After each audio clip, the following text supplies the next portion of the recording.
आप देख रहे हैं अल्फा डिफेंस हिंदी में आपका स्वागत है।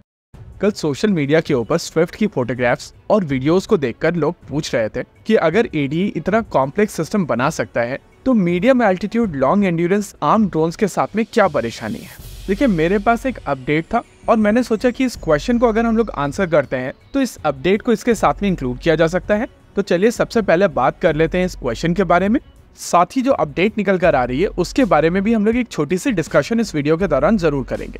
देखिए, तपस का जो क्रैश हुआ था उसके बाद से मिनिस्ट्री ऑफ डिफेंस में एक थॉट प्रोसेस चल रहा है कि medium altitude long endurance drones को भारत की private sector companies foreign OEM के साथ में मिलकर बना सकती हैं और इन सिस्टम्स को भारत में असेंबल किया जा सकता है। आप सभी को याद होगा कि हर्मीस 900 के केस में ऐसा ही कुछ किया जा रहा है और आइडिया है कि एडीई के पास में जो एग्जिस्टिंग प्रोग्राम्स हैं उनको जैसे तैसे करके कंप्लीट किया जाए और बाकी सारी चीजों को प्राइवेट सेक्टर कंपनीज एड्रेस करें। देखिए, इस चीज को लेकर हम लोग पहले भी बात कर चुके हैं कि जब आपको ज्यादा एल्टीट्यूड पर medium altitude long endurance drones का ऑपरेशन चाहिए होता है तो प्रेफर्ड इंजन्स होते हैं टर्बो प्रॉप इंजन्स। लेकिन टर्बो प्रॉप इंजन्स लगभग 10 गुना ज्यादा कॉस्टली होते हैं और इसी वजह से भारत की तरफ से जो medium altitude long endurance drone बनाए गए थे वहां पर पिस्टन इंजन्स का प्रयोग किया गया था। हालांकि कम कॉस्ट के साथ साथ हाई एल्टीट्यूड को अचीव करने के लिए रुस्तम 2 और तपस में 2 इंजन्स का प्रयोग किया गया था, लेकिन इस अप्रोच के बावजूद वहां पर बहुत ज्यादा एल्टीट्यूड अचीव नहीं की जा सकी थी। इसी चीज को ध्यान में रखते हुए एडीई की तरफ से एक नया ड्रोन प्रपोज किया गया था जो single engine twin boom configuration के साथ में आता, यानी कि काफी हद तक यहाँ पर जो कॉन्फ़िगरेशन प्रपोज की गई थी वो हेरॉन वाली कॉन्फ़िगरेशन होती। ये medium altitude long endurance drone हथियार कैरी करने में सक्षम होता और इसको नाम दिया गया था आर्चर एनजी। वहीं पर हाई एल्टीट्यूड रिक्वायरमेंट को एड्रेस करने के लिए जो कॉन्फ़िगरेशन प्रपोज की गई थी वहां पर टर्बो प्रॉप इंजन का प्रयोग किया जाता। ये डिजाइन काफी हद तक रीपर ड्रोन जैसी दिखने वाली थी, लेकिन मिनिस्ट्री ऑफ डिफेंस की तरफ से ये चीज क्लियर कर दी गई है कि एडीई अपने एग्जिस्टिंग ड्रोन्स को जब तक पूरी तरीके से भारतीय सेनाओं के रिक्वायरमेंट के लिए मॉडिफाई करके अवेलेबल नहीं कराते हैं तब तक नए प्रोजेक्ट सैंक्शन नहीं किए जाएंगे और ये दोनों प्रोजेक्ट इस समय सैंक्शन नहीं हुए हैं। एडीई की तरफ से एक नई एक्सरसाइज शुरू की गई है जिसके तहत तपस का लगभग 150 किलोग्राम यानी कि 150 किलोग्राम वेट कम किया जाएगा। वहीं आर्चर का भी लगभग 100 किलोग्राम यानी कि 100 किलोग्राम वजन कम किया जाएगा और इन दोनों ही ड्रोन्स के डिजाइन को मॉडिफाई करके लगभग 10% का ड्रैग भी रिड्यूस किया जाएगा।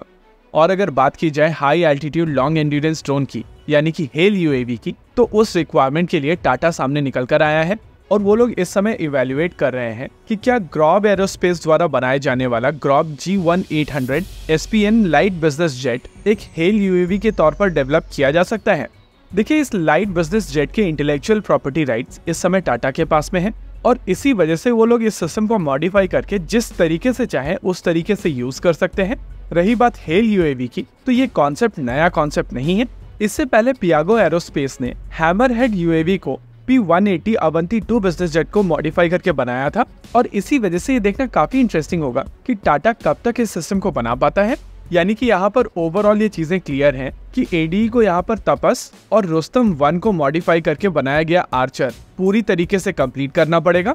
वहीं पर medium altitude long endurance drone requirement Adani defence द्वारा पूर्ण की जाएगी और हेल यूएवी वाली रिक्वायरमेंट आने वाले समय में टाटा द्वारा पूर्ण की जाएगी। इसके अलावा एडीई के ड्रोन्स के साथ में वेट रिडक्शन और ड्रैग रिडक्शन एक्सरसाइज के साथ साथ उनके ऊपर जाने वाली मिसाइल सिस्टम को भी मॉडिफाई किया जा रहा है। देखिए, ये चीज हम सभी जानते हैं कि आर्चर यूएवी के साथ में इनिशियली जो मिसाइल सिस्टम माउंट की गई थी वो इजरायली ओरिजिन की LAHAT anti tank guided missile system थी, लेकिन अब हम अपनी एक्सक्लूसिव इन्फॉर्मेशन के साथ में ये चीज कंफर्म कर सकते हैं कि आर्चर और रुस्तम के लिए एक नई मिसाइल सिस्टम बनाई जा रही है जो नाग 2 नाम से जानी जाएगी और ये anti tank guided missile system existing Nag या हेलिना मिसाइल सिस्टम से हल्की मिसाइल सिस्टम होने वाली है। अपडेट यह है कि इस मिसाइल सिस्टम का फैब्रिकेशन भी शुरू हो चुका है और जल्द ही आपको इसकी टेस्टिंग की खबरें मिलने वाली हैं। इसी के साथ आज के इस वीडियो में रखते हैं केवल इतना ही। वीडियो को अंत तक देखने के लिए धन्यवाद। देखते रहिए अल्फा डिफेंस। जय हिंद।